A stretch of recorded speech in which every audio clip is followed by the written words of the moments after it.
gentlemen, boys and girls, children of all ages, welcome to a new edition of the Tuesday Night Flight. It's the Sideline Junkies Podcast Network. Today we got something special for you. We're doing a little baseball preview. We've got the gentleman Jack. We've brought back a guest. You know her from the Polar Plunge. She is Miss Jamie Myrick. I'm the Midnight Rider. Today's show, we're going to run through a quick update on the NCAA Sweet 16. Talk about Juju's injury. We got two last-minute things from the NFL today. A baseball preview, complete with winners, MVPs, and division winners. So, with that being said, gentleman Jack, how are you? I'm doing good, Midnight Rider. How are you this evening? I'm good, sir. And Jamie, how are you today? Can you hear me? Hello. Mute. All right, now she's on. All right. Yeah, she was having some technical difficulties earlier in the pre-show, so maybe she can get it straightened out. She said she was having problems with a tablet. Yeah, that's all good, man. Well, I don't know how he does it, but the man that always makes the first comment, yes, Sam, absolutely correct.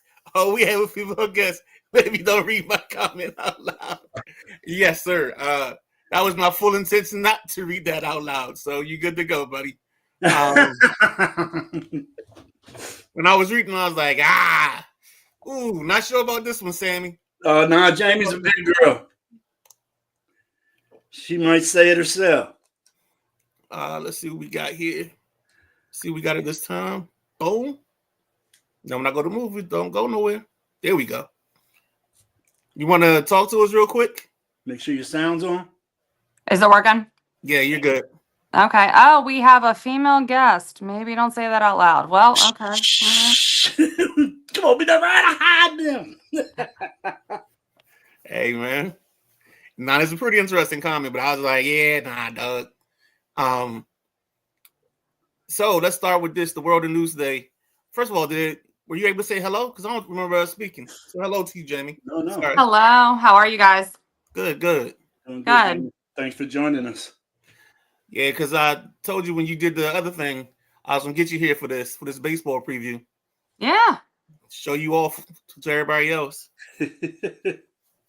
So, with that being said, let's talk about the thing that's held the attention span of the world over the last 4 days, and that's the college basketball NCAA tournament. We're in the round of 16 now. There are a couple of schools that have both the men's and women's programs into this part of the bracket. With that being said, anybody want to give initial thoughts? Well, it's been a good one. There's all the teams that I thought would be there are the Dukes, the Auburns, the Tennessees. You got a few surprises. BYU surprises me. Ole Miss. Michigan kind of surprises me. I didn't think they would make it this far. Maryland does not surprise me at all. Like I say, Maryland's a bona fide Final Four possibility. As long as that starting five can stay healthy and out of foul trouble. Maryland's got, as they've said on TV, as Midnight Rider said, Maryland's got one of the strongest starting fives in the country. So watch out for them, and watch out for that Arizona team Duke's got to play. I'm a little concerned about that. I think Purdue might give Houston some go. They like to bang. Mm-hmm. They get that boy Trey Kaufman-Brennan. He's nice, man. I don't know what year he is, but if he's got another year, man, that's good news for Purdue. And then Kentucky being up there. I thought they was going to take an early exit as a high seed. I really did. But Jackson Robinson or Tega Awu, they're holding it down for them, but they're facing a very tough Tennessee squad that I enjoy watching. Ziegler and Lanier, both of them are dominant, both of them. So Sweet 16 is going to be sweet. And the SEC has 7 teams in the Sweet 16. It is an NCAA record. They beat the ACC's record of, I think, 14 teams. So That's what's up. I got my picks for what I think. I think Auburn's going to win. I think Michigan State's going to win. I think Maryland's going to win. I think Texas Tech is going to win. I think Duke is going to win. I think Alabama's going to win. Purdue is going to upset. And I think Tennessee's going to hold them down. So that's what I think's going to happen on the men's side. Isn't that right, Jamie? Y'all got anything? I mean, all I know is at my house, we were watching that Maryland game, just grinding our teeth, like, oh my gosh, that was a close one. To have 2 Maryland games like that was amazing. Well, exactly. I wasn't sure what was going to happen with the girls. I was hoping boys were going to pull it through, and they did, but by 1. So let's see how they play out. That shot by Queen was one of the sweetest moves I've seen in years, and the argument about travel on it. The other coach said it wasn't called, so there wasn't a travel. So I respect him for that. I don't think he had full possession of the ball on his first step. He was still cradling it under his arm. So I think that's why it wasn't called. It was a sweet move, and to kiss the glass from that side of the court, beautiful. It's going to be shown on NCAA March Madness yearly from now on. Watch. Oh, guaranteed. Yeah. That was the only buzzer beater in the tournament, Minarana. I was about to say, you just stole my line. I was about to say, that might be the only shining moment. We may not get to the second verse of the song because of that. The other thing that stood out to me on the men's side is the lowest seed left is a 10. So we didn't get to dance with any upsets or any Cinderellas. So we got to go. Well, KG, who you got at 10, bro? I thought there was a 10 seed left. I don't see a 10 unless it's Michigan. No, Michigan's number 5. I got Auburn at number 1, Ole Miss number 6. Arkansas is a 10, and Texas Tech is the 3. Okay, buddy. That's my apology. I wrote a 2 on there for some reason. Yeah, I thought my mistake. No, you good. The games I like in this is, of course, I like Maryland and Florida because after you put me on the Florida with your top 10, man, I'm with them as a must watch. I think Arkansas and Texas Tech is going to be real interesting because you get Calipari with probably one of the most athletic teams left in the thing, going against Texas Tech, who we really don't get to see a lot of, and we don't really think of as a basketball school. So it's going to be interesting to see how they perform in the spotlight. That's true. No, Texas Tech has a trio that runs over there pretty good, man. JT Toppin, that boy Williams, and that other guy McMillan.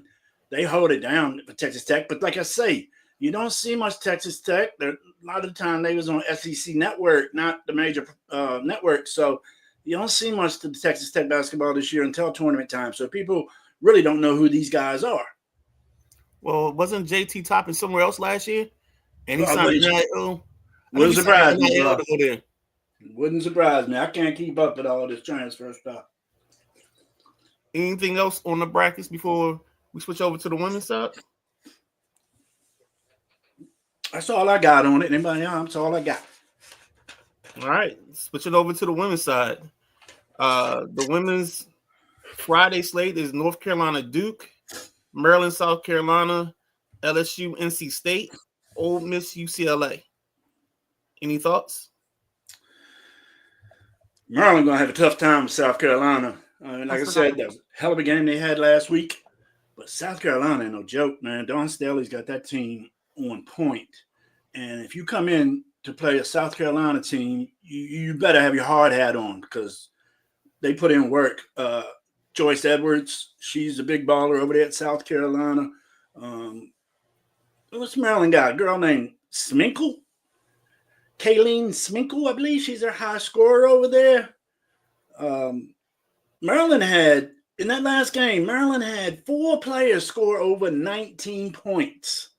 I mean, that's usually good if you can get 4 players to score double figures, but they had one with 19, one with 24, one with 26, one with 28. That's. I mean, I know they scored 100 points or whatnot in the overtime game, but that's still a hell of a performance by that foursome. And then UCLA, they look really, really unstoppable at times. Notre Dame, I was surprised they were a 3 seed this year, but I guess they they must have dropped a few games later in the season. Yeah, they fell off at the end. They ended with like 3 losses. They lost to Duke twice in like a week stretch. Well, you know how I was talking about all the blowouts in the men's tournament so far? Yeah. Last night was horrific, man. You had like 2 40-point, 50-point victories last night. UConn beat the piss out of somebody. Who UConn beat? They were green, whatever color the team was, but UConn crushed and USC crushed. I mean, by 40. What is up in the women's bracket? Is it not going to get close to the Elite Eight? Prior to this weekend here, this is the best weekend for them. You talking about USC beating up on Mississippi State, UConn beat up on South Dakota State. South Dakota State, yeah. Well, yeah, you're right. I see a couple games in the Sweet 16 Midnight Rider. I think could be blowouts. UCLA could light Ole Miss up.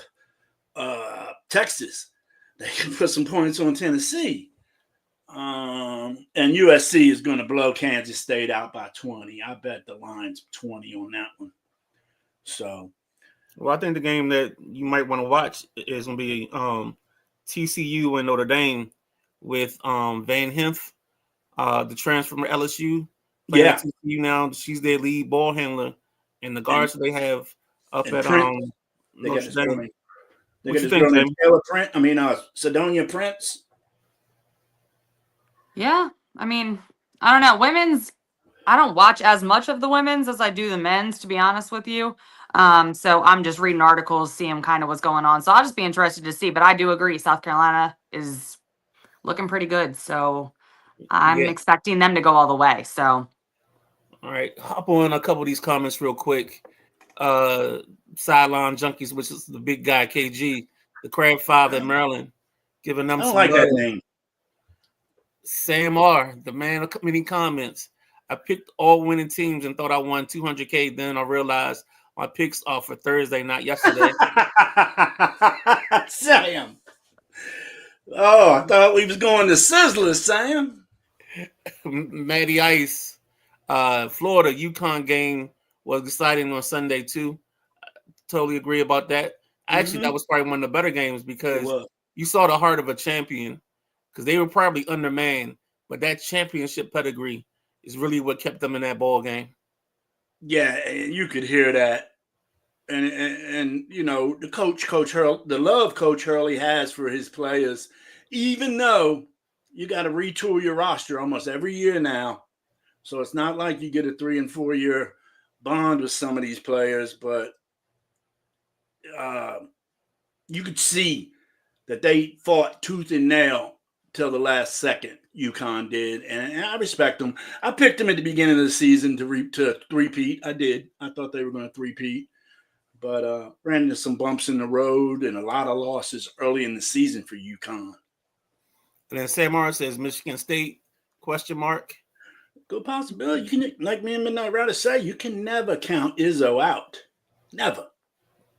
I mean, this is Izzo time. It sure is. Anything on the men's or the women's bracket that we missed that you want to get in because we moved on and you just didn't get your point in? No?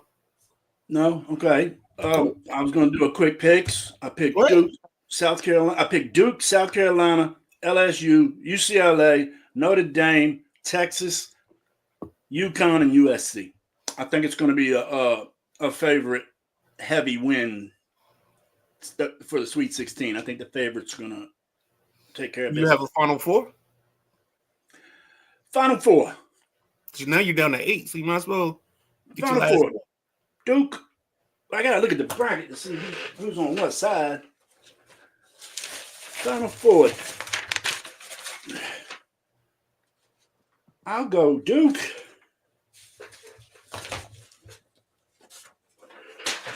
All right, while you looking at it, I'm gonna go UCLA. I think UConn goes, South Carolina, and I'm gonna take Texas. I'm gonna go Duke, LSU, UConn, and USC. And we didn't do a full for the men's. You guys have 4 for the men's? 4 for the men's, right top of my head. Duke, Auburn, Florida. So that's 3 of the ones, isn't it? Yeah, that's 3 of the ones. Duke, Auburn, Florida, and Maryland. You can't have. Oh, yes, you can. All right. Yeah, no, Florida and Maryland got to play each other. That's right. Right. No Maryland then. Duke, Auburn, Florida. Oh, So okay, on this side. You need something from. And Tennessee. Okay. All right, I'm going to go Houston, Alabama, Florida, Michigan State. Okay. Michigan State. They'd be right at home in that Final Four, wouldn't they? Mm-hmm. Yes, indeed. And with that being said, and Maddie's kind of already alluding to it, USC star out with a torn ACL really hurts USC's chances. And that's a deep team, man. Go ahead. Take it away, Josh. Go ahead. No, that's a deep team, dude. That's why they're so talented. Like I said, man, that the girl, somebody on that team had 40 points in that game. So I think USC is deep enough not to have Juju's injury affect their NCAA tournament outcome. Like I said, what was that? It was after the halftime. It was like third quarter when she got hurt. Mm-hmm. And she only had 3 points at the time. She's a big rebounder, and she can be a big scorer. But they got another gal on there that scores for USC. What did you take out of that game, Jamie? Did you check out the USC game when Juju got hurt? Yeah, I mean, I don't know what's going to happen. I think he brings that team together a lot. I feel like he kind of helps guide that team. So I don't know. I don't know what's going to happen now. It's sad to see him go down with the ACL tear too. Yeah. Oh, that girl's name was... I think she's thinking Juju from Maryland. We're talking about Juju from USC. Oh, I didn't see that. No. Oh, okay. Yeah. Okay. Maryland Juju is okay. Okay. Yeah. The girl that scored all them points the other night is Kiki Arafin. Okay. Kiki Arafin.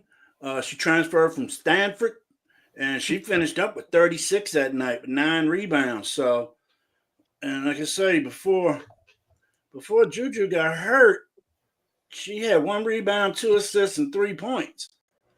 But it just says 5 minutes. She didn't get hurt that early in the game, did she? I don't remember when I saw it. I just saw the play. Yeah, it must have came across my ticker. Okay. No, yeah, that's what happened to me. I was watching the Boston game, and it came across the ticker, and I switched over to the SC game, and it was third quarter then. That's what it was. So, yeah, look, it happened fairly early in the game.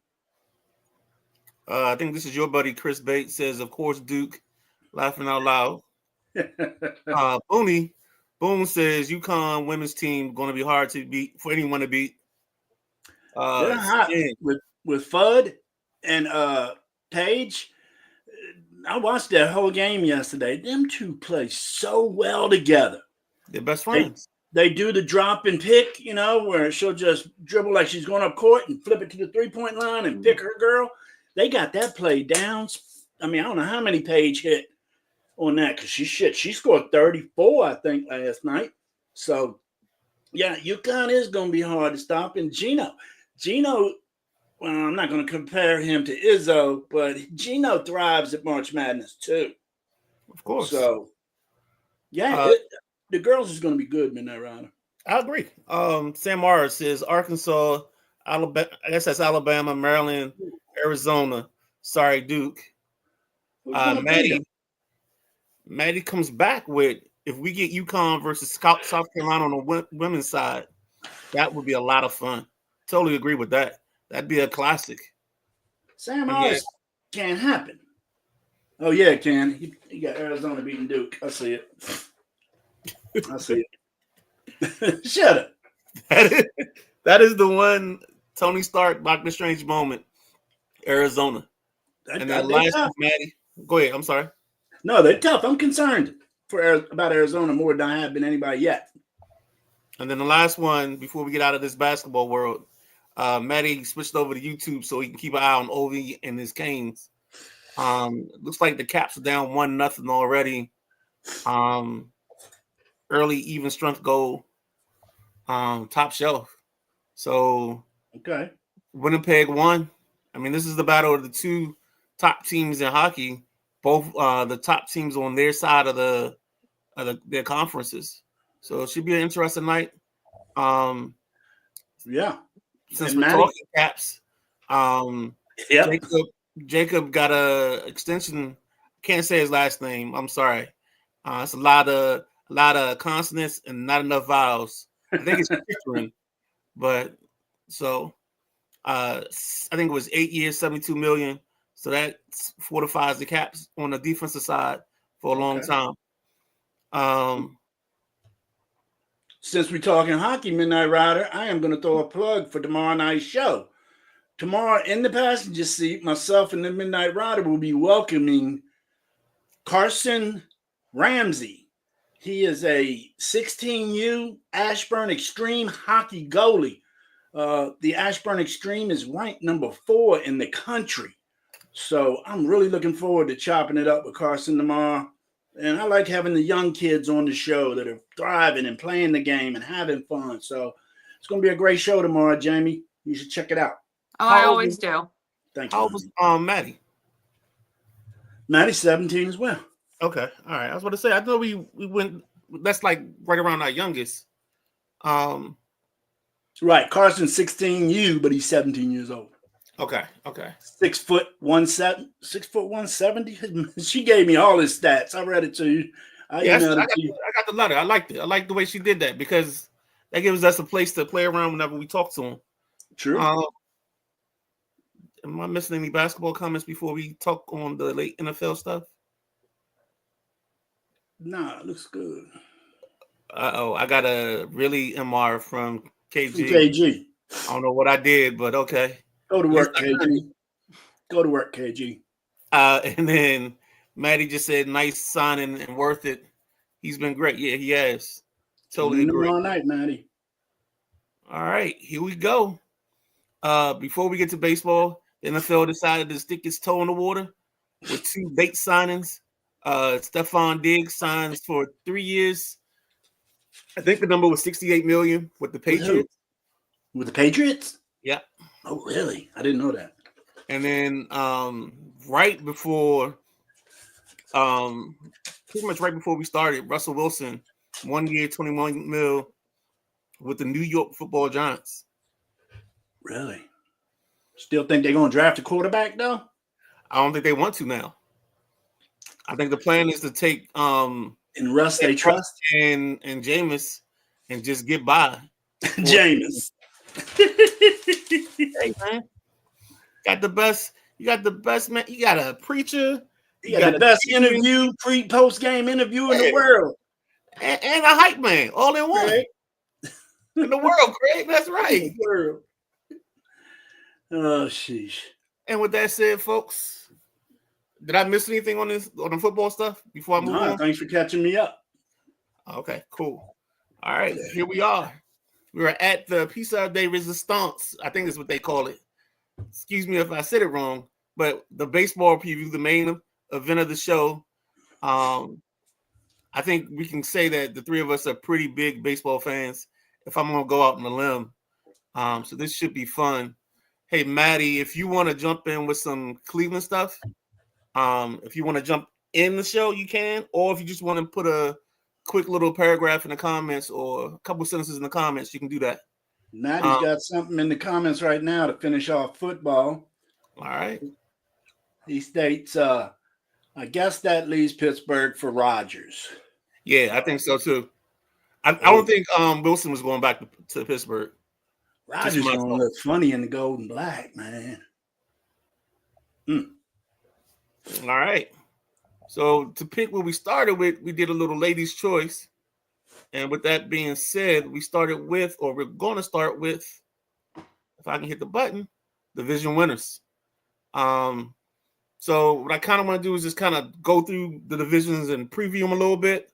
If you know more than everybody else on that division, I don't mind. Because that's a lot to carry. Where do you want to start, Jamie?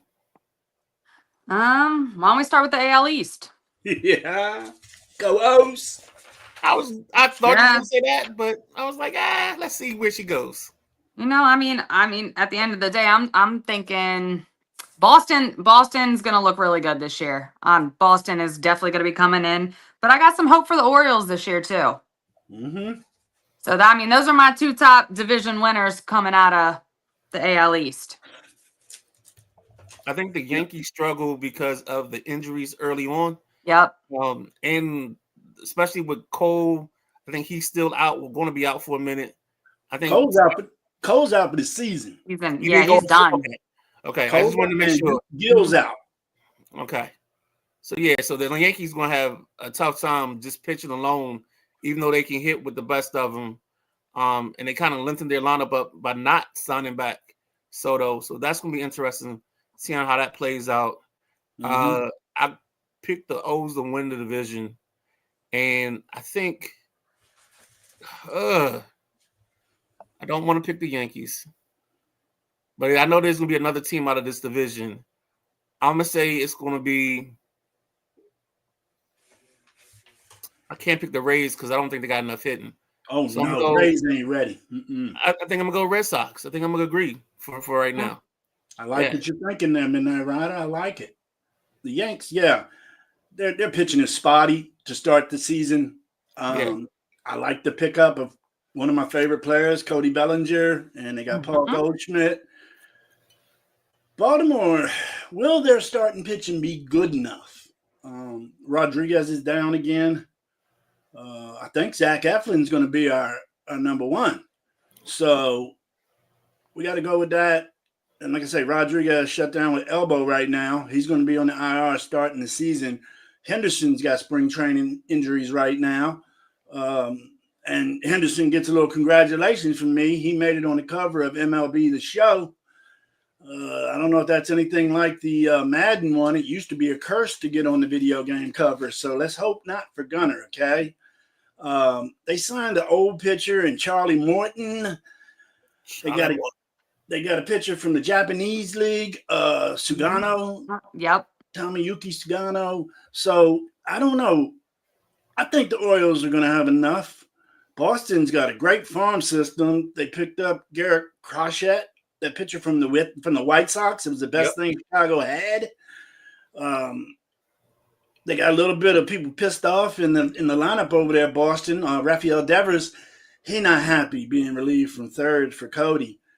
So I don't know. And Boston's got a sweet outfield. Jaron Duran, Rafaela, and what's that? Wilder Abreu, I think his last name is. Mm-hmm. And they got Ardolius Chapman as a closer. So Boston's looking tight. I got Baltimore, Boston, New York. That order. Okay. All right. Yeah. The only reason I don't have more to say about Baltimore is because there's a name that's going to be in my notables players that we talk about. So I'm going to say that for that. I don't want to ruin the preview. It's content, baby. Content. All right. Very journalistic of you. Thank you, sir. I try. Where do we want to go next? Well, we're going down the line. Yeah, go AL Central. ALC. All right. I'm calling the Twins and the Royals, between the Twins and the Royals. Ooh, hurt my heart early. All right. I think Minnesota's gonna improve, but wow. And Kansas. Go ahead. I think the Royals go one, and I think they get a big pickup. If they can get their rookie outfielder / pitcher, Caglione from University of Florida. He was, I think, he was top 3 pick last year. Yeah. But if he can come in and get them something down the stretch to go with your boy Bobby Witt. They got the kid Vinny P is what I call him. I think him and Salvador Perez in that lineup early. I mean, in the middle, they just make everything work, and it gives Witt the freedom that he doesn't have to be the banger. He can kind of stick with his athleticism. I think he's going to get some home runs, but I think the Royals win it. But I'm sorry, I'm a Guardian fan / Indians fan at heart, and they always pitch. And since they always pitch, and they don't like to sign big names, but they pitch well, and I think that's going to be a hallmark this year. And I think they're going to be trouble. I think the problem is being able to score against them. That's going to be your biggest problem. Okay, yeah, I agree. All right. Yeah, Kansas City, they're strong, they're young, and I'm telling you, Bobby Witt is due. If Aaron Judge didn't hit 1,000,000 home runs, man, because I think Witt came in 3rd or 4th in MVP voting last year. He came in 3rd. Did he? Yeah. Bobby Witt. Yeah, he came in 3rd. So I mean, they got a strong closer over there. I forgot his name, but I was harping on him last year. I think he's a rookie. He was a rookie last year. The closer for Kansas City. He is lights out. So I got Kansas City, Cleveland, Minnesota, with Minnesota, Cleveland being really close. Mm-hmm. I think Minnesota can get 85 wins. So I just don't think that, Kansas City's going to be in the upper 90s, in my opinion. So AL Central right there. I mean, the hardest thing is for anybody right now is to throw Bobby Witt out. You're not throwing him out. His base running's ridiculous. He's fast as anything. Mm-hmm. I mean, you know what I mean? Yeah, definitely. He's a baseball kid, man. He's been around baseball his whole life. But to see that speed, playing baseball is different, but to have that speed and be able to not even question what you're doing at the base is undeniable when it comes to him. I agree. He's one of my favorites. You can ask me that, Rod. Yeah, definitely. You always bring him up. He's your Rod Strickland. Yeah, right. Oh man, KG, we mess with you when you ain't even here. I got Carlo Estevez as a closer in Kansas City. No. I don't know if you made it through the thing. All right. Big white kid. Okay. I'm just going with what I see. Mm-hmm. Who's not? You got to talk about it, or you already did? I picked my 2, but don't sleep on Detroit's pitching with Schoolball and company. I think they'll be dangerous. I just don't think they have enough hitting to be a factor. And the Twins just do twin stuff. I don't know. It's something about them. I can't pick them. They always manage to stick around, but I just can't pick them. Sorry. Yeah. I hear you. Let's see. Here we go. Matty Ice with a couple nuggets. And this is, why is he bringing this name up? All right. So he says, everyone's sleeping on the guards again. And I love it. Starting pitcher will be better. The bullpen somehow got better. They won't have to score a lot. True. Because I think their bullpen at one point as a group, the last 3 guys were under like a 2 ERA. So they're going to be throwing some things at you. And here's one of the names that I wanted to bring up. I'm glad he said it because I couldn't remember. Kyle Manzardo will have a breakout year. Jose will be Jose. Bazana will be there by July. I agree. Then they add Bieber and Means. True that. And Means is the old Baltimore pitcher, wasn't he? Yeah. Yeah, that's what I thought. Yeah. Only reason I know that is because Timothy Watkins, after he threw his no, had a cigar and everything. Was trying to get me to smoke a cigar with him. I was like, I'm not celebrating a no-hitter from an Oriole. Let's see. Rocchio and Thomas are hitting like they did in October. There's still more Guardians. Matty comes back with another one. Don't sleep on Detroit. They got good pitching too. Kind of hit on that. So me and Matty on the same page. One last question for guards is, does Clase bounce back from a tough October? That's true. He had a hell of a year, though. Hell of a year. Says problem for the Twins is their manager. Makes sense. And then so this closer I'm talking about, Midnight Rider, it was Scott Barlow, the Royals. Okay. The Royals sent him to the Padres, and this boy Carlos Estevez is new to the Royals. So, See, there we go. I mean, one downfall for the Twins is that Royce Lewis is out right now with a hamstring pull, so he's not going to be playing. And I definitely think that's going to affect them a little bit. But who's to say they can't come back and go for it? So, I mean, but that's you know what that says? That says it's almost baseball season. Royce Lewis or Byron Buxton are always two guys that have leg injuries, and it makes you wonder why these guys sometimes don't invest in people that help you, like either massage therapists. Well, let's not say the massage therapist because there's problems with that. But maybe you get somebody to help you stretch or give you a better dietary plan when it comes to your legs and everything, and getting some flexibility. Maybe you got to do some hot yoga. That way you ain't got to worry about getting sued by a masseuse 2 years later. but at the same time, all it takes is hitting the bag wrong once. Yep, it's true. So, that closer I'm talking about don't play for the Kansas City. They play for the A's, man. Man, the main closer I was talking about pitches for the A's.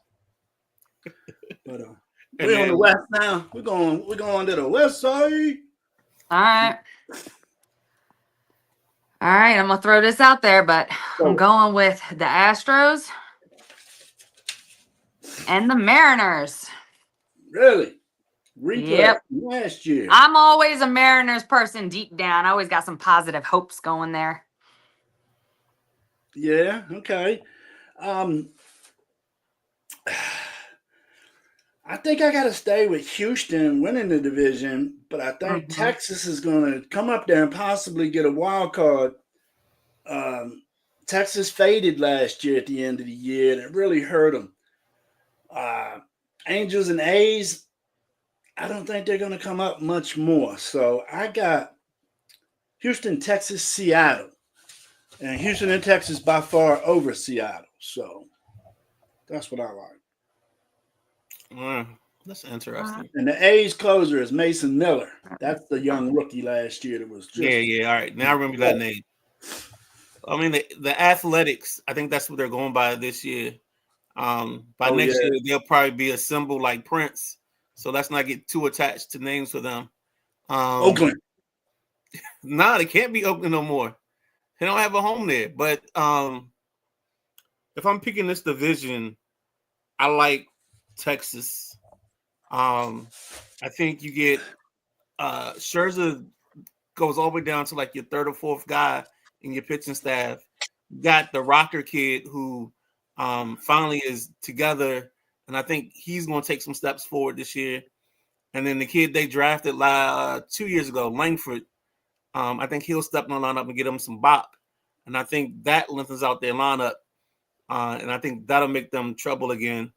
And then in second place, if Rodriguez can stay healthy, I like Seattle at 2.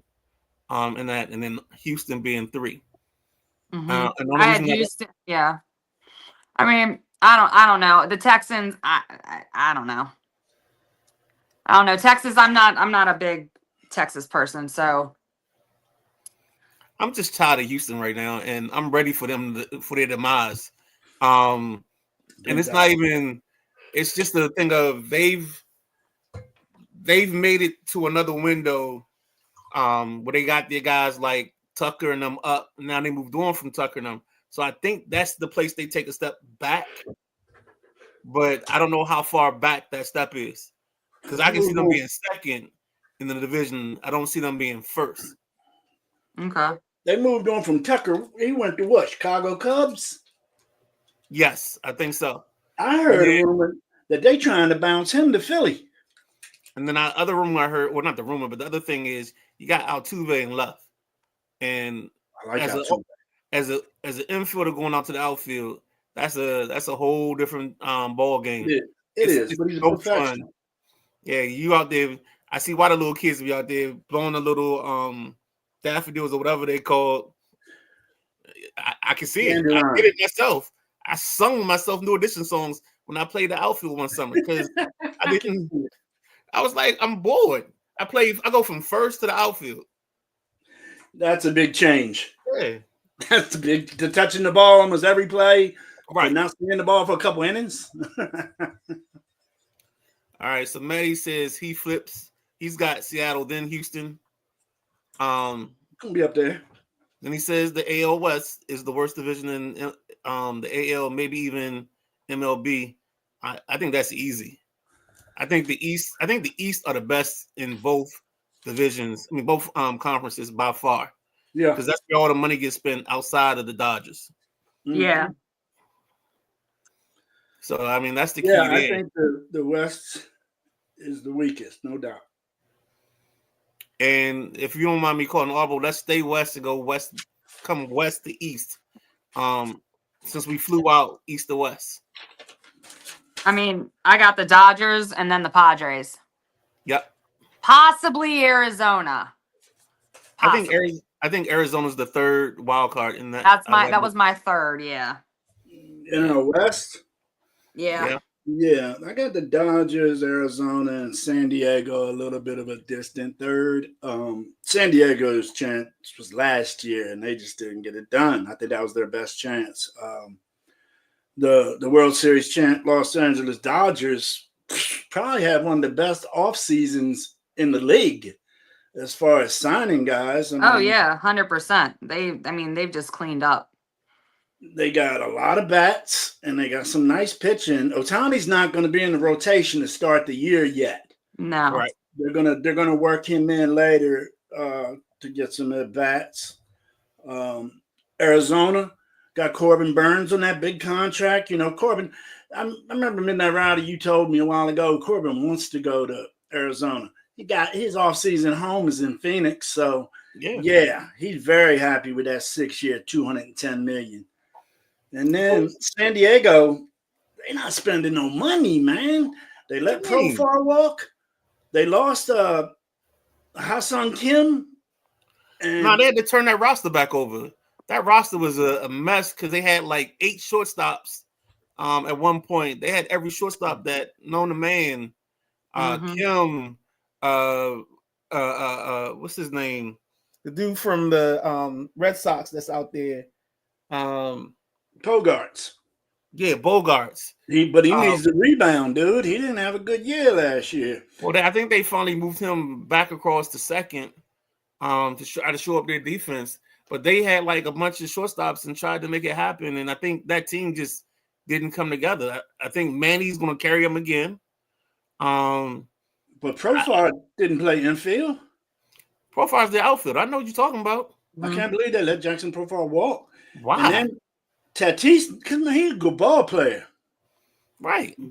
He's nice. And then Tatis needs to stay healthy. He's been in and out of the lineup all year last year. And when Tatis is healthy, he's still one of the better hitters in the league. I really like watching him hit. Looks like the Caps just got a goal tied up 1-1. Mangiapane. I don't know if I'm saying the name right, but that looks good. He scores. So we got a 1-1 ball game in the battle of the top 2 teams. Let's see who we got here. Matty, Dodgers, and the Dodgers, then Arizona. Speaking of Arizona, Jack, you don't like the Carroll kid in Arizona? If you like Bobby Witt, you gotta like Colin. I think his first name is Colin Carroll. He's an outfielder. This is like his third year. In Arizona? Arizona. If you don't know his name, go check him out, Jack. And he came from your high school? No. His last name is Carroll. But the thing about him is, I think he's the West version of Bobby Witt. He just doesn't have. He may not have the same pop, but he's just as fast. Probably might even be faster. It's in my notes. I will check out Mr. Carroll. You know how we do. If we see somebody and we know the other person might like it, you just throw it across the room. Definitely. But I think the West is the NL West the best division, I think. Nah, I'll take the East every day. And the NL West and the AL East. I like both of them. East, then NL West. Where are you at, Jamie? What's the strongest 2 divisions? Honestly, I agree. I think the East and the East are the 2 strongest. Okay. But then, I mean, the Dodgers at the end of the day are bringing in the West. I think solo. They're just bringing them in. I don't see. I think the Dodgers' fifth starter is an ace on 90% of Major League Baseball. They got the kid. I know they got my guy from the Rays. I can't think his name off the top of my head, but it's in. But then they also just got Roki Sasaki. Yeah. Yes. I mean, like, he's 23 years old. He's solid right now, and that boy can throw. Yeah, Dodgers. Honestly, if they stay healthy, I don't see why they can't repeat. The only issue they have right now is Mookie Betts can't hold down food. He's gone like 3 weeks without being able to eat. It started before they went over to Tokyo. So he said he can't keep anything down. That's their only issue right now for him. But everybody else still, you got, Teoscar. You still got, you just have a lineup that's ridiculous. They do. You tell me where you want to go around somebody. You got Kiki Hernandez batting 7th to 8th. And he's just a nice stick. Yeah, the Dodgers 1 through 9 is toughest lineup in the league. You don't need. You know what? Goldschmidt now. The best thing about it is with the Dodgers and the name you said, Kiki Hernandez. I love him. You don't need to hear his name at all for the next 6 months. Just when October and November hits, Kiki will make plays or hit for him. And that's right. Goldschmidt's in New York, ain't he? Yeah, I think so. Yeah, I said Dodgers. My bad. You just thinking Evil Empire. You just thought about the wrong Evil Empire. Yeah, right. The Sacramento / Las Vegas A's are honoring Ricky Henderson in their home opener by having every player wear the number 24 in the back of their jersey. That's tight. Yeah, that's Chris Bate. Remember, we was talking to him earlier, end of the season baseball. Yeah. When Ricky passed, we was talking to him. And then here it is, Matty Ice. Dodgers are the new Evil Empire. Facts on top of here's what the Dodgers got. They got Sasaki, they got Blake Snell, they got Tanner Scott, they re-signed Hernandez. Dodgers just went busy. They right below the Dodgers just went busy, man. The best offseason, like I said, in the league. They just went crazy making their team stronger. All right. We've left the West, and now we're in the Central. Going Central. The Central. I think this is the hardest division to pick. Because you can go. I think you can go so many ways here. And you won't be wrong because there isn't I don't see a dominant team. I personally see the Cubs as an option. If Skeens comes back and plays another year like he did last year, I know they got a younger arm that's right behind him. If they pitch, I said this at the end of last year, if they get their pitching right, they could be a wild card. They didn't, but they could be right there in the mix. Milwaukee, with their guys, they could be in the mix. I think this division is kind of like playing any, mini, money, mo. That's my top two, Cubs and Brewers. So, yeah, I gotta hold y'all on that. I do agree with you guys about the Cubbies. I think they're gonna win enough games to win the Central, but you watch out. This team right here, Cincinnati, gonna make moves this year. They brought in Terry Francona, one of my favorite managers around. Is Cincinnati gonna start playing some old Sparky Anderson ball now, or what? I like it. Hunter Green, Spencer Steer, Gavin Lux, and they got this new young pitcher named Did you just say Gavin Lux? And he running with them? Yeah, okay. That's my boy from the Dodgers. He's one bad ab injury from being there. He should have been their everyday third baseman like 2 years ago. And he got hurt, and he hasn't been the same since. They tried him in the outfield. They tried him at second. I like this. I think Cincinnati's going to make some moves this year. They tried last year because that's my National League team. I've always been a Reds fan since the 1970s with the big red machine. So they got a strong and deep homegrown rotation, something they built in their farm system and brought up. And I think that's going to be what's going to help Cincinnati out this year. So I got Chicago, Cincinnati, Milwaukee in a close race all the way, all three of them. The Brewers lost a lot of players. They lost a lot. So I just don't know if they can make up for everybody they lost. I like that kid, Jackson. Is it Chorio? They have in outfield. I love him. And then I think my shortstop is still there too. Willie Adames. Is he still in? I gotta be careful because one of them. No, Adames is with the Giants now. Oh, I thought you were talking about Cincinnati. Cincinnati is De La Cruz. Yeah, I know he's De La Cruz. All right, so yeah, Adames is in San Francisco. We didn't get him any love. But NL Central.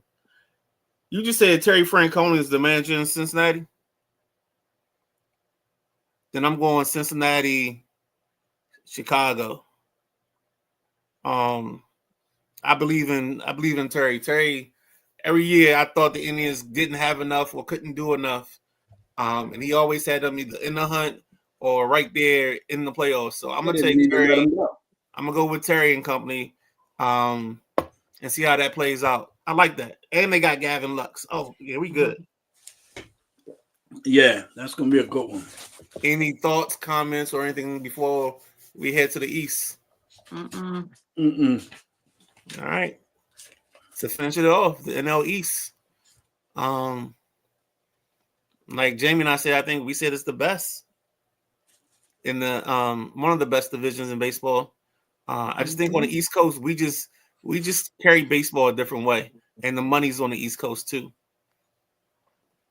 See that? You want to start it, Jamie?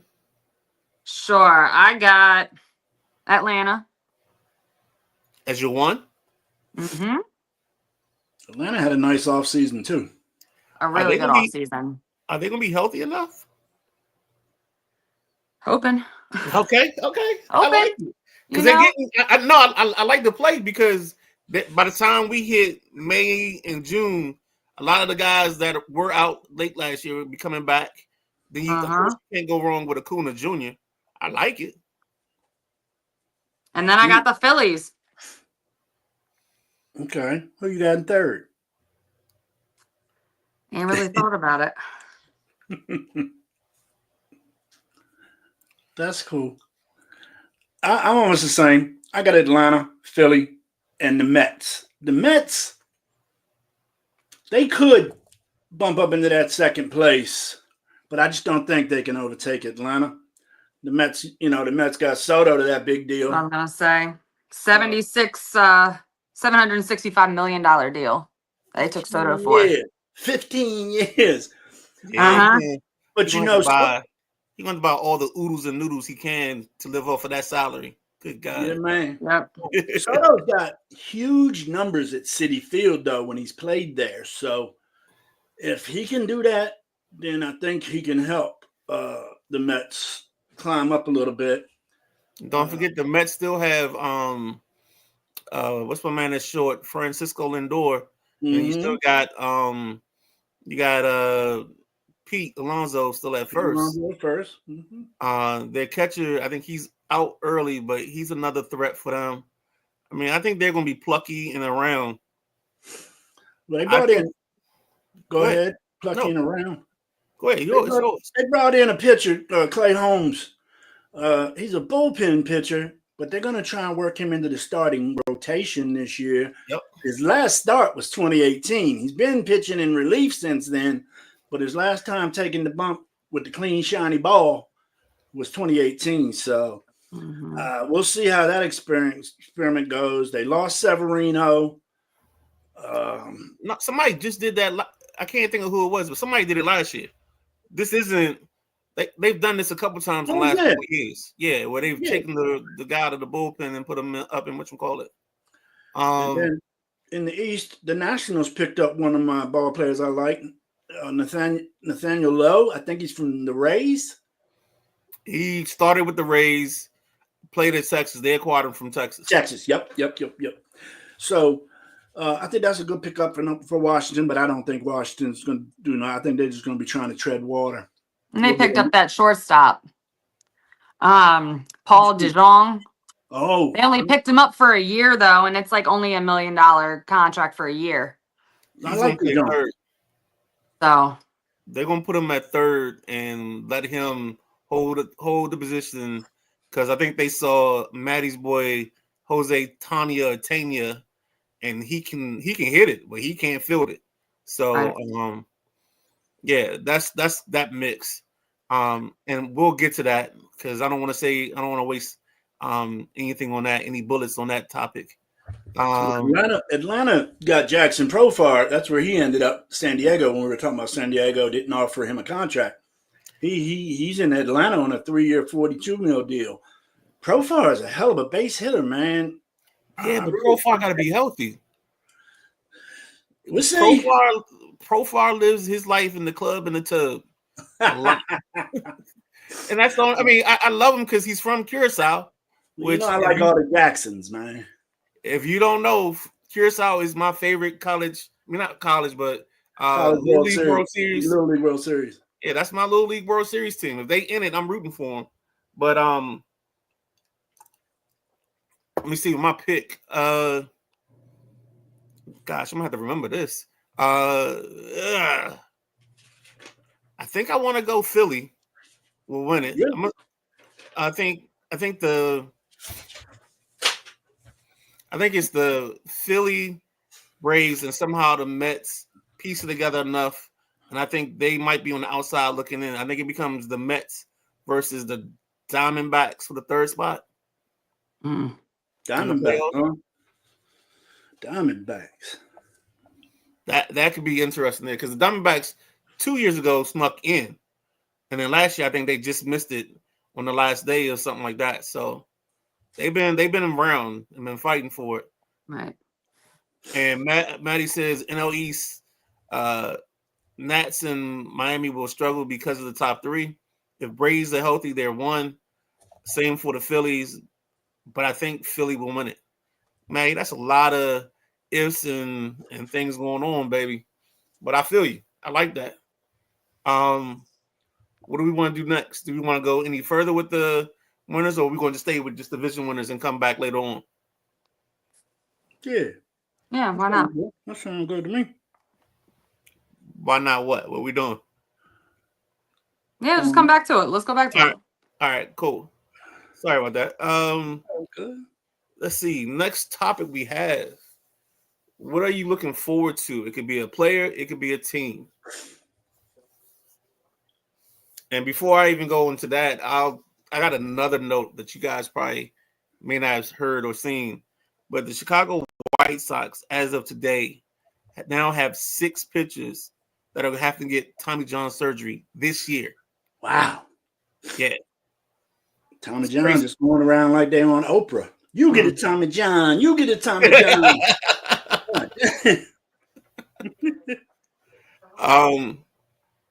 Player that I'm looking forward to, for me, it's Colston Cowser for Baltimore. On the outfield. I think he's going to be trouble.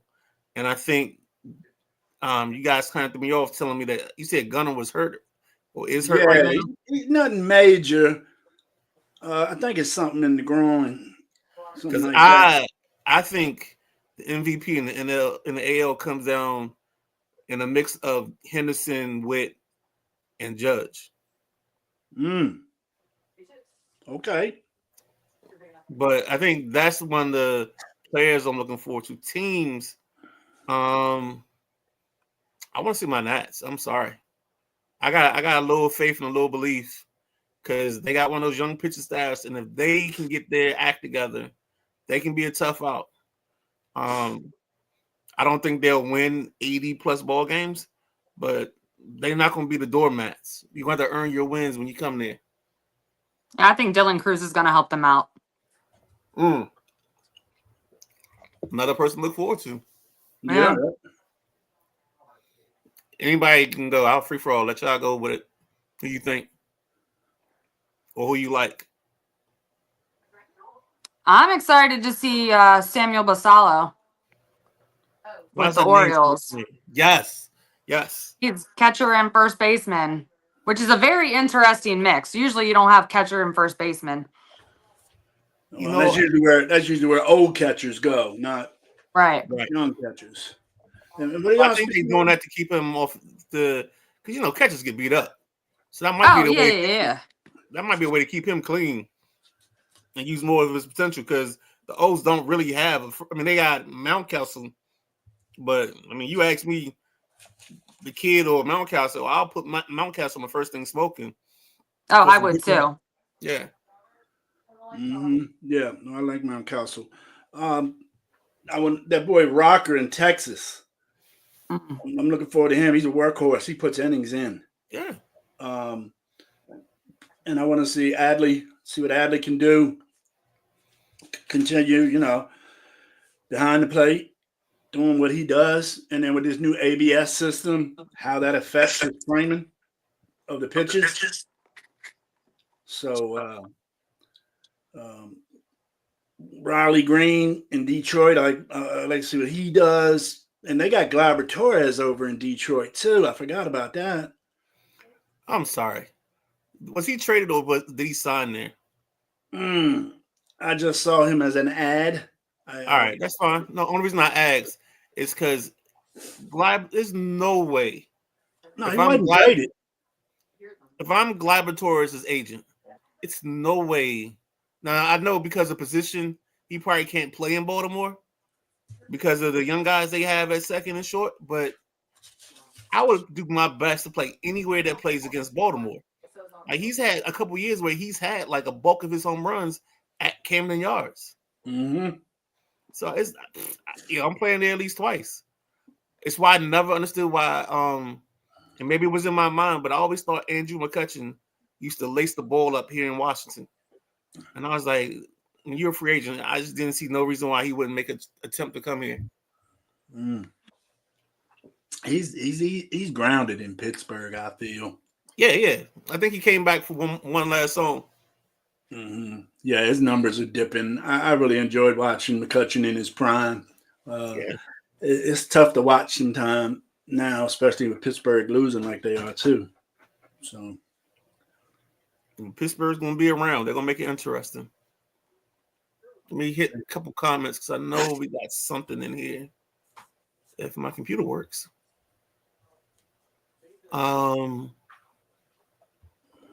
Chris says, Cruz, Wood, let's go Nats. Mavi or V Williams, as you guys know her. Good job. Probably going to say nice information. That's probably what she's about That's all right, V. We like your comments on it. The White Sox could somehow be worse than last year, which is amazing, but I'm sorry.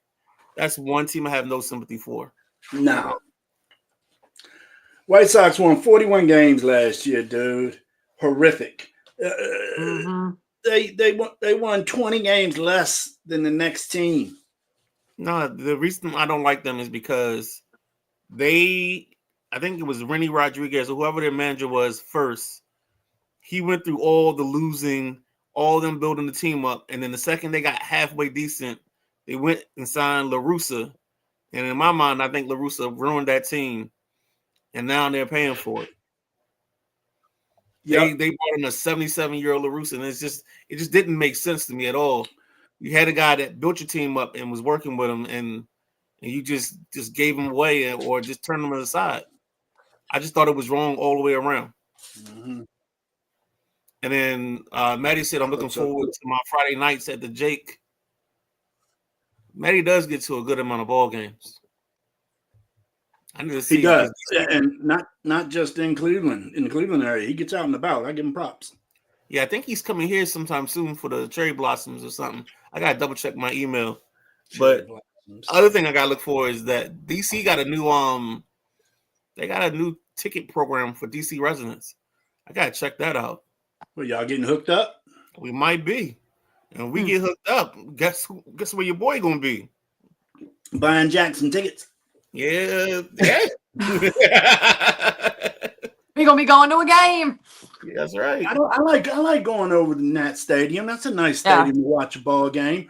I mean, in the earlier years, it was like a place to be, the hot spot. You know, it was more of a social joint. I'd see everybody at like around the beer joints behind home plate, just mingling, not watching the ball game. But I was there last year. We took my mom there for Mother's Day present, and it was more centered on the game. But the Right. first couple of years, because I mean, you got restaurants, bars, everything in that stadium. And then Mhm. before you get in the stadium, you got that little alley you come through with all those cargo containers. What's that place called? The bullpen. The bullpen. I thought that was tight. That was a great idea. Whoever thought of making that there. But you see a lot of guys come out of that bullpen hammered before they even go to the game. Oh yeah, that place is known. They I mean, they get got you got Walter's Sports Bar. You got the Buffalo Wild Wings. There's this is a bunch of food places. I'm mad because one of my favorite places back in the day is they've been gone for about 10 years, but it was a nice little spot. It was Gordon and Birch, and then there was another place I used to go to, and it was just good food. McCormick and Schmidt. McCormick and Schmidt. It was like a small. It was like more of a bar than it was a restaurant. Yeah. McCormick and Schmidt's top tier. Yeah. What is it? I can't think of it off the top of my head. I'll find it tomorrow in one of my posts because there'll be a memory in the next couple of weeks of me going that place. But it was a staple, and I used to always see Rizzo. And then one night I was in there and I was sitting beside Michael Taylor. That's the youngest looking dude in the world. He probably still looks like he's 19. It's crazy. But he's still with the squad? Or they he's in Kansas City playing good ball. I don't know if he left there. That's the last time I saw him was at Kansas City. No, they got young guys, James Wood and Victor Robles out there. Woods is getting more patient at the plate. Well, no, Robles is in Seattle. Oh, that's right. I do got Seattle here. They let him go to Seattle. Robles my son is texting me. He's like, "Mom, did you guys talk about Shohei Ohtani?" I said, "Yes." He's like, "He's a great player. He's a good player to watch." And we're probably going to talk about him again when we get to the Cy Young MVP section. Exactly. So just keep your ears on, little man. So, Maddie, I had to laugh when I saw this. I'm looking forward to the Midnight Riders first anti-Manfred rant. I'm not gonna. I mean, I ain't gonna lie. Never mind. Oh, BS. Yeah. That's all bull. Yeah, Manfred will be the victim of something that I say in the near future. Mm-hmm. He don't like Manfred at all. Nah, I wouldn't say that. You hate him. I wouldn't say hate. I say a very strong dislike. Okay, I'll go with you. Anything you guys, notable signings or returning players that stuck out to you from this offseason? Notable signings, I'll have to say the Athletics picked up Lawrence Butler, 7 years for $66.5 million. Woo! Say that again. 66? $66.5 million for 7 years. Woo! The Athletics actually spent some money. I think that's just a headline in its own right. Anything else sticks out? The Red Sox with Alex Bregman, they did a 3-year, $120 million contract, but he can opt out after 1 to 2 years. Right. So they're gonna give him $120 million, but he can still opt out. So I'm like, I think his idea is if he can get a better situation, because I think his market fell flat, and then he had to come back, and I think that's the issue that he had. Yep. Jack. Well, I think that pitcher that the Dodgers got. Uh-huh. I think the pitcher that the Dodgers got, the Sasaki, I think he's going to turn it out. I really do. He's got gas. I mean, he's 96, 98, and he's got a wicked splitter, man. So they're saying his splitter is pretty nasty. That's what I've been reading about him. They were saying it's just nasty. And the way they were able to sign him with the contract with the, Japanese league and bringing him here, it was a shoo-in. That's the Yankees, baby. And I like that boy Dylan Cruz with the Nationals, the number 2 pick in 23. Uh-oh. He's very skilled. Is that how you say his name? Is it Dylan or Dylan Cruz? It's Dylan Cruz. Yeah, he's very skilled, man. I like him. Christian Campbell, a second baseman at Boston. He's scrappy as hell.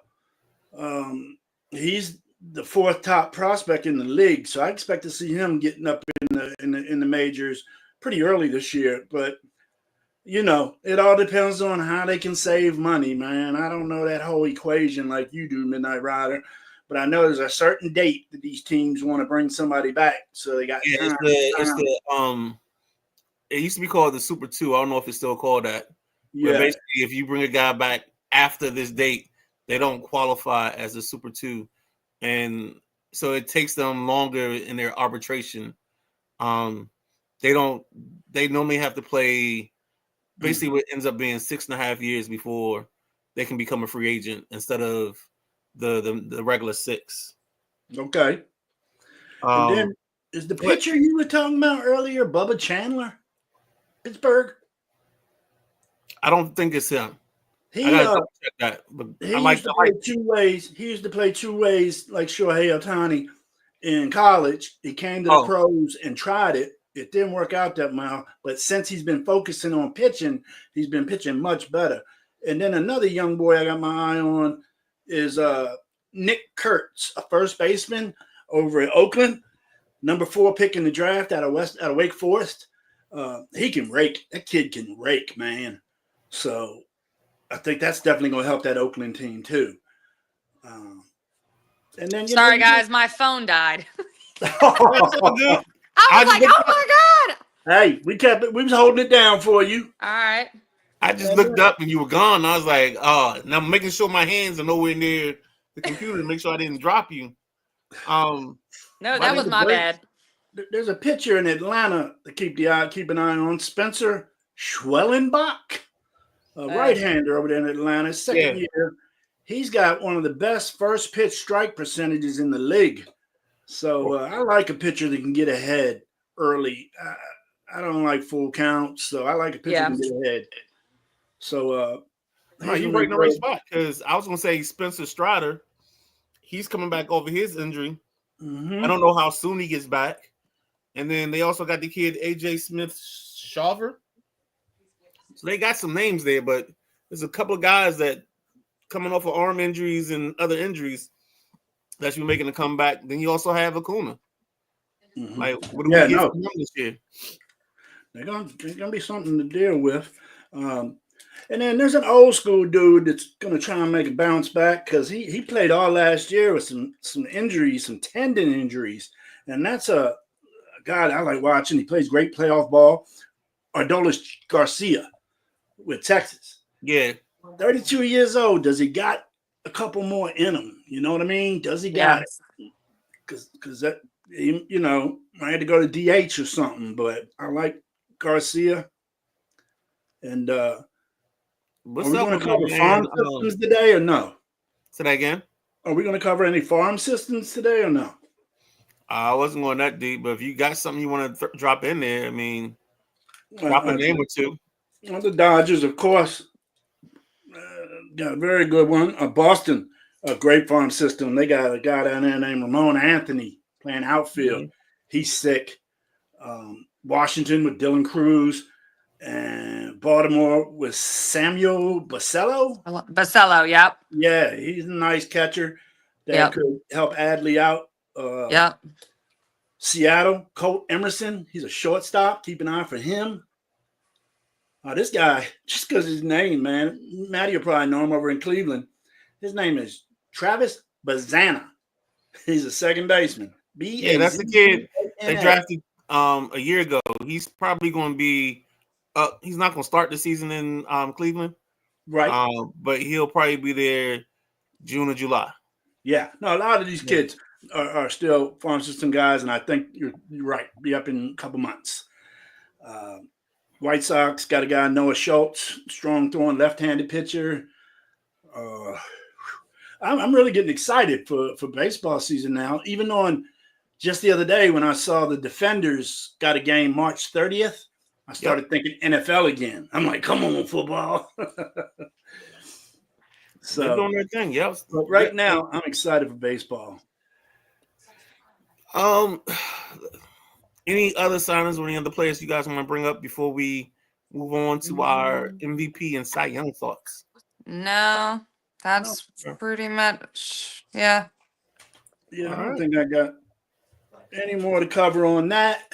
I think we covered it pretty well. We have covered all 6 divisions, the youngins, the prospects. Let's get on to Cy Young and MVP predictions. All right, let's get there. Well, technically, we're already there. As you were saying it, I'd already put the thing on the banner on the screen. All right, homeboy. You want to go first? Sure. We're gonna do. I do Cy Young. You do Cy Young. Jamie does Cy Young. Then I do MVP. We're gonna go in that way, or you want to say them both? We can do. Let's do Cy Young. I'm sorry. Let's do MVP first. AL. All right. AL MVP, and I got something going on in the Cy Young and MVP of the AL that I'll explain after the Cy Young. But I want my boy Bobby Witt to get it. I'm picking Bobby Witt, man. That's who I got. Unless Judge hits 80 home runs again, Bobby Witt's gonna get it, man.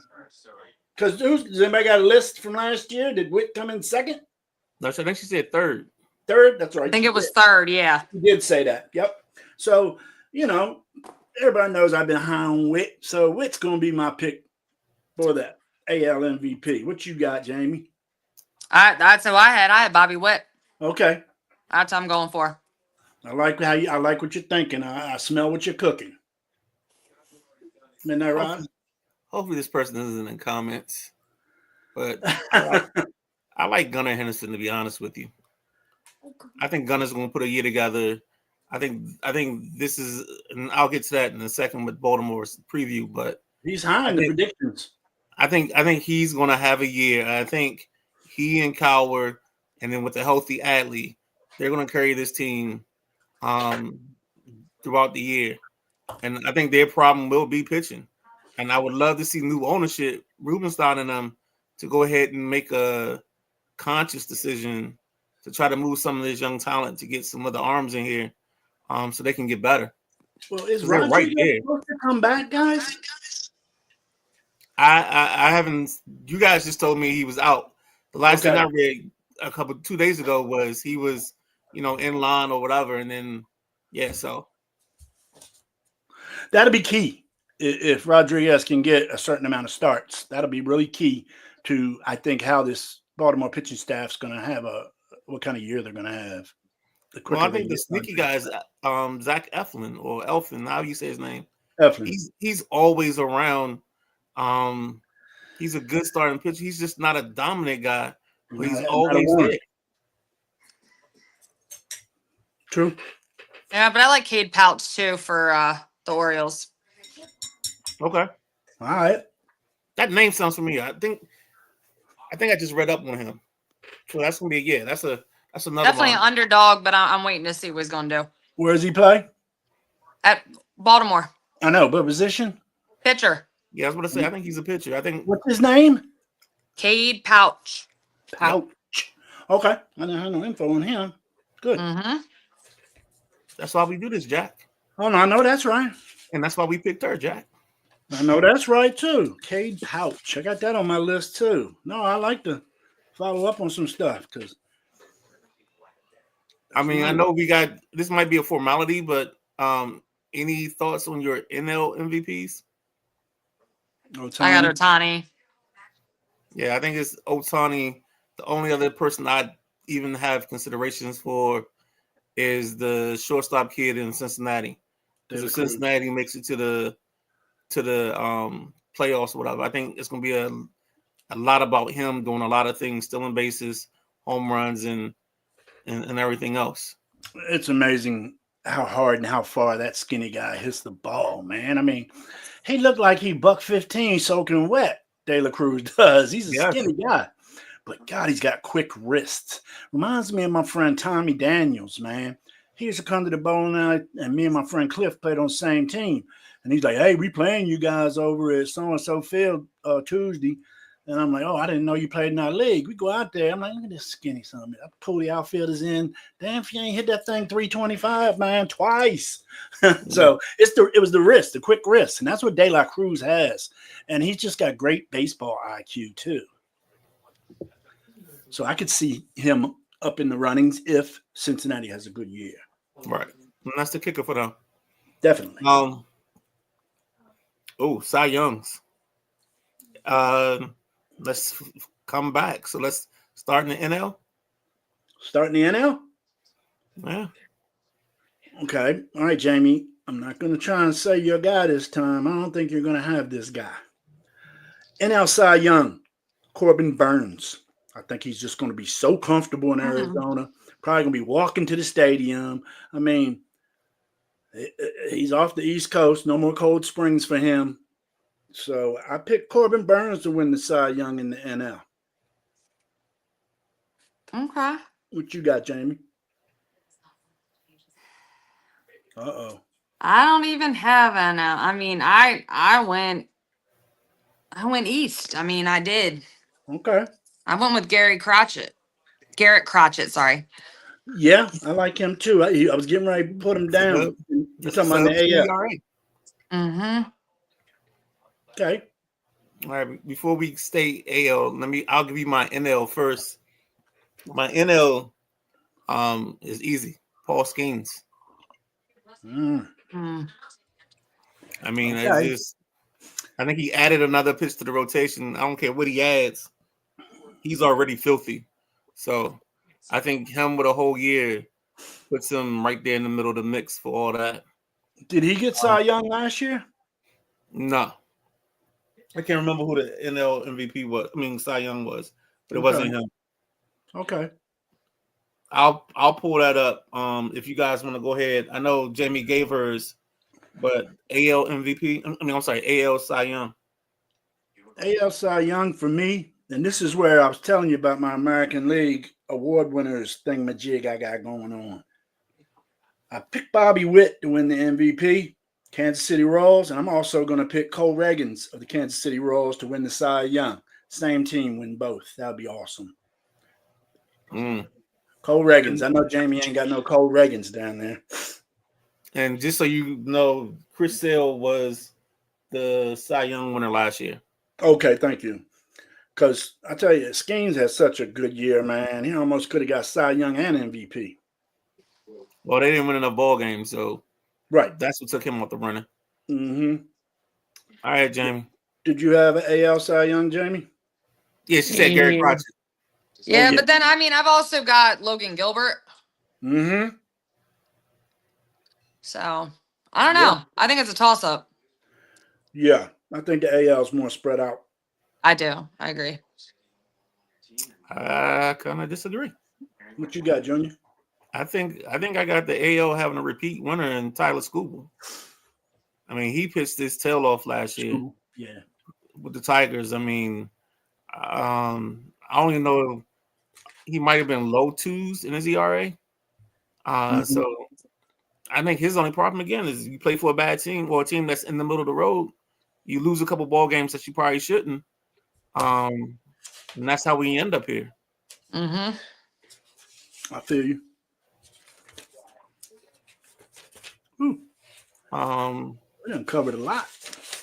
All right, here we go. Richard Paraguay. Yeah, Big Rich. He said, "What's good, everyone?" Hey, Rich. Thanks for tuning in, buddy. And then let's go back to the banners because we got next. Uh-oh. Hold on 1 second. I tell you, boy, and you're doing both. Toronto did some good moves this year, didn't they? Yeah, they did. They got to go for it because I don't know how long. I think Vlad's gone next year. Yeah, I agree. Yeah, I just noticed I had something down about Toronto. Here we go. All right, next up, the preview of the Baltimore Orioles. Yeah. Your thoughts, win totals. I mean, we kind of talked about them throughout the show, so I kind of know where everybody feels, but if you want to, last thought or anything that you feel like you left out. Yeah, no, I'm hoping they really have a healthy season because I think the sky's the limit for this young team, man. That's who went to Toronto. Tony Taters went to Toronto. Tony Santander, he's one of my favorite Orioles too. I like him. I was disappointed we lost him, but I knew he was gone. I thought he would have been gone before the trade deadline last year, before the playoffs. We were trying to shop him around. It's up to Baltimore's pitching. I strongly feel the bats will be there. I got Baltimore winning the division with 93 wins. Don't say you got 93, Jamie. I got 87. Okay. 87. That's down from last year. I think we won 91 last year. But like I said, if their pitching's not on point, then we're going to struggle. And that's where me and you go. If I say if and you say if, I'm going this way, you going that way. And correct. We could take the over under. I mean, just give or take a little bit. I smell you. What do you got for Baltimore Midnight Round? I'm glad you asked because I have 93. I think with the division being the way it is, I think that's the only reason they don't get up into 98 or whatever is because they're going to battle Boston, going to have to battle New York, and I think that's what keeps them, you know what I'm saying, at a lower number than normal. Exactly. And then you just said it the best. Y'all talked about the pitching, and if they can't get the pitching, they're gonna have the hitting. And even with them, the pitching I don't think always matters until later on because as long as they can hit, they'll have some ball games. They're winning 7-6. You know what I'm saying, 8-5, as opposed to what people normally win. So that's why I say that. Okay. Yeah. No. Playing in the AL East with Boston, New York, and Toronto. I tell you, keep an eye on Toronto this year. It's hard to have a 100-game winner in the AL East right now. A lot of your 100-game winners come out of the sucky divisions. Well, I was going to say is the best thing that baseball did was change the format of the schedule. I'll give Manfred a compliment in that regard. You don't have to play as many of your division foes as you used to. I think they spread out the schedule a little bit, and I think that's what's going to help, teams like Baltimore, New York, and all that, because you don't have to have, I think at one point it was like 18 games against your division. It's 18 games against each of the opponents. But they're playing 162 games in a season, so you never know. Yeah. Well, there was no 100-game winner last year. 98 was the most. And the only division not to have a 90-game winning team was the AL West with the Astros and 88 wins. So, yeah, I was unaware. I thought the Dodgers won 100 last year. Well, and this year they're projected. I was doing some research on that. They're projected 103. Is that right? They're taking the Dodgers over 100 this year. So I think the Dodgers are going to kick ass and take names. And I enjoy watching the Dodgers. I actually, from the NLCS, the beginning of the NLCS, I put a Blue Magic guarantee on the Dodgers winning the World Series. And that's how confident I was in that team last year. It's just, it's apples and oranges, man. It's not even the same, in my opinion. The Dodgers are by far the best team in the league. Yep. All right, so we got Rich there. Rich says, let's go O's. Yeah, Rich goes to a lot of O's games and Nationals games. Rich is a ballpark guy. Oh, we came in with 89. All right. Got 89. Stack the like Dodgers.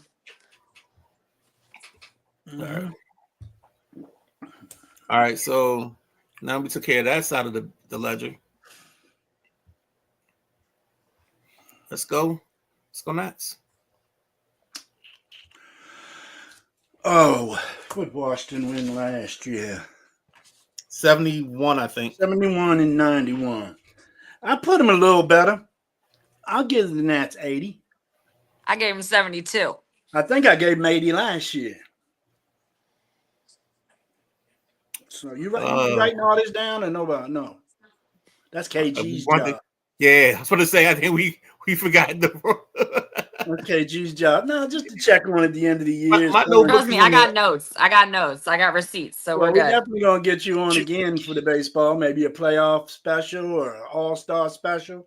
Yeah, my notes I'm are on either sure. side of the room. I'm sure our people are very impressed with your knowledge, Jamie. Nats preview. I'll do a preview because I've been harping on this team. I've That's been begging for them to spend some money. They haven't. They didn't. I think Paul DeYoung is a good signing because it gives them somebody that can actually hit the ball at the park. I think they have about 5 guys that may be able to give them 20 homers, and then whatever you can make up in the rest of that will give them more than they've had in the. I think last year they only had 135 home runs, and wow. that number's got to be higher.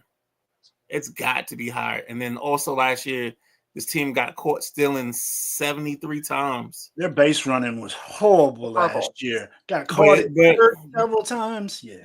But it was a byproduct of them not having anybody that can hit you in. So you had to steal and Trying to manufacture stretch. as much. Yeah, you had to stretch. You didn't have anybody. You was playing Joey Meneses at first. I think Meneses had like maybe 5 home runs more than you, Jack. So, oh man, I mean, that's the crazy part. Just this team. The one thing I will say about this rebuild, even though I don't like the way they did it, I think they got better across the board because they got guys that can actually hit the ball out the ballpark. I think they have one of the best defensive outfields. Yes. You got 3 center fielders playing in the outfield. As long as they can work on their communication part, and barring injury, I think that's one place they get a plus. And the other place I see a big plus is James Wood actually hitting the ball out the park. I like Wood. I like Wood. I like Wood. I like Cruz. Mm-hmm. I think Abrams has a bounce back. I think Abrams gets to 25 home runs. He was the hottest hitter on the team last year, though. Yeah, but then he struggled down the last part of the season. I think he was just down, man. I mean, you playing on a team that's losing more games than they're winning. It probably messed with his head, man. I don't know. And then the other part is I like their pitching. I think DJ Hurst actually steps up this year, plays all-star level. I'm not gonna say he's gonna be an all-star, but I'll say all-star level. Jake Irvin's been solid. I think they get an upgrade there. So with that being said, I got them at 79. I think Jack's got 80, but I'm at about 79 for them. Rich said 83. That's the number I wanted to say, but the more and more I kept looking at it, the only reason I couldn't go 83 is because of the Phillies, the Braves, and the Mets. And that's the only reason. Because when Soto comes back here, for whatever games they're playing here, oh my gosh. Yeah, I think he's going to just nut it up. Yeah, you might as well just pull up the Anthony Anderson crying meme on the couch and just insert that where my face is, because that's how I'm going to be. Because I can't stand watching my favorite player play for the Mets. That's on you, Mr. Magoo. What I tell you, Jack? Good information from Mavi. Thank you, Ms. V. We love you. Hers is hurt. Did I say hers? I meant to say Mackenzie Gore. If I said hers, I apologize. Hers got the same situation. As I think Rodriguez, he's got UCL thing, and they're shutting him down for the first month or so of the season to see if they can get him back. But if I said hers, I apologize. I meant Mackenzie Gore. That's who I was talking about the whole time.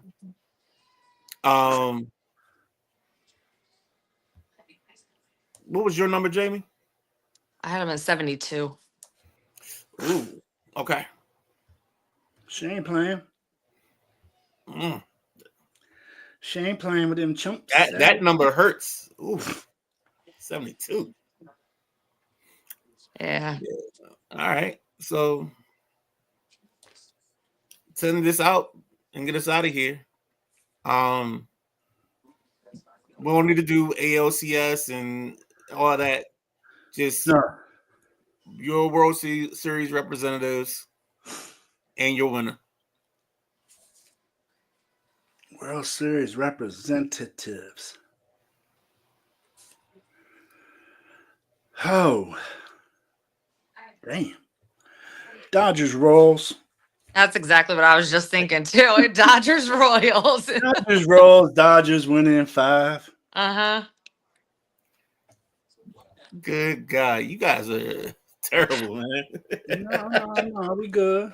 No. Because the funny thing about it is, if anybody watches this back before you even get to this point in the thing, I think they know that you two are picking the Dodgers and the Royals from the jump. That's right. We were both liking Bobby Witt, and we were both Yep. liking the Royals. Yeah, you're right. I'm gonna go Rangers Dodgers with the Dodgers winning.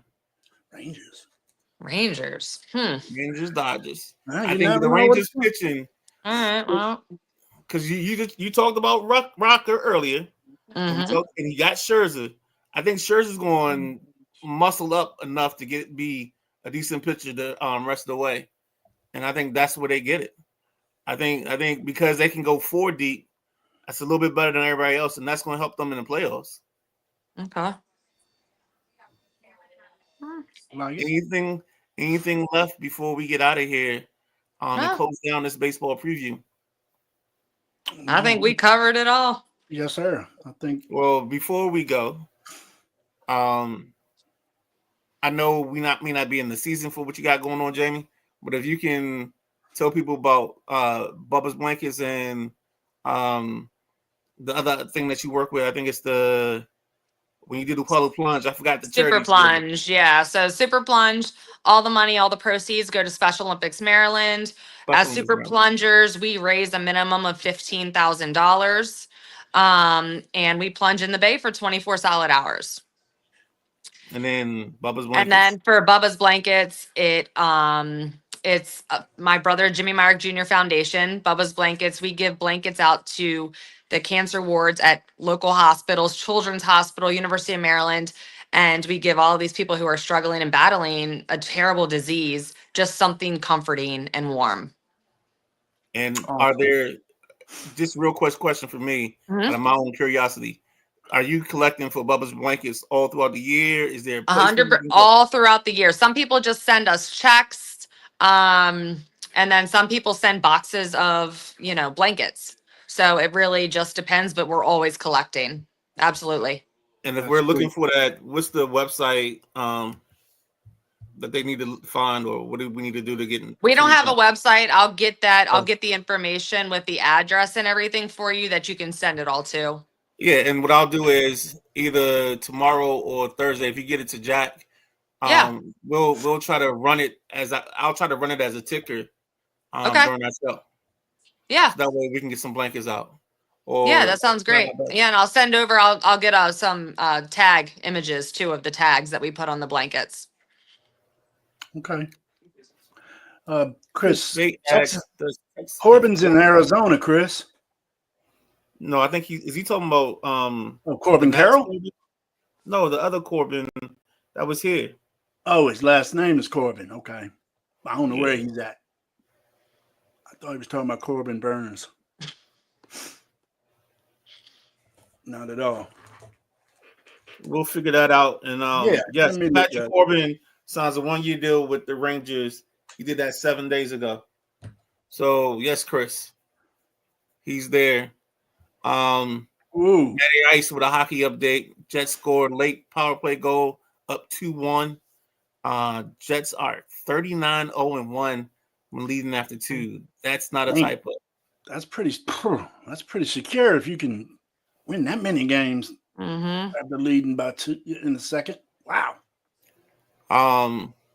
Jack. What? I know you plugged it earlier, but you got to plug it again. All right. We got Wednesday night. That's tomorrow, folks. Wednesday night, 8 p.m. in the passenger seat with me and my backseat driver, Mr. Midnight Rider. We're going to be welcoming Carson. Oh, shit. Carson Ramsey. I'm sorry, Carson. Carson Ramsey from the Ashburn Extreme 16U hockey team. The young man has been playing hockey since he was 6 years old. He's been skating since he was like 3 or 4. He started playing goalie at 8, and He's been to the national championship twice. He's going to be going again at the beginning of April here. The hockey national championship. I think Matty Ice told me it's in Wisconsin. You'll be amazed. I'm going to read the list of all the states in this country he's played in and some places in Canada he's played. It's going to be an amazing show with this young man. His team is ranked 4th in the country right now, currently. It's awesome. I've been following him through Facebook. Me and his mother grew up in the same neighborhood. So that's awesome that I've been able to follow this young man's hockey career from since he was 8 years old. And now here he is, 17. So that's going to be a great interview. And I think I'm going to learn some things about hockey tomorrow, because I'm not the hockey dude, but I'll do my journalistic best. That's right. We forgot you're the leading journalist on this show. Keep it going. No. With that being said, I know we also working on a show with coaches and parents. We are kind of talk about the struggles and the things that they go through. Kind of the back and forth between the parents and some of the officials. That's going to be a good one. Try to work that schedule out. I don't know when that's coming yet. We still have that. It's going to be late April. Okay. Mid-April. We're talking. And then also coaches, if you want to jump in, I mean, we've done some great episodes with some coaches. Recent ones, it was Coach Devon from Laurel. He does football and basketball. Devon Powell. And then we also had Mark Wilson at some point. So with that being said, we're the Sideline Junkies. If you want to see sports, you want to see the other side of sports, we got In the Passion Seat. You want sports information, you've got the Tuesday Night Flight, Thursday Throwdown, WrestleManiacs, Next. Gridiron, Tuesday Night Flight. And with all that being said, our theme or our theory is we don't do no overtime. But I'm going to change that. Do overtime because we like to give you a lot of information. And if you don't like information, then we ain't the sports network for you. And that's proper English. And with that being said, I'd like to thank Jamie. I'd like to thank Jack. You. I'm the Midnight Rider. We had a blast tonight. We see you guys again. Jamie, we'll see you soon. All right. Sounds good. Later, guys. Bye.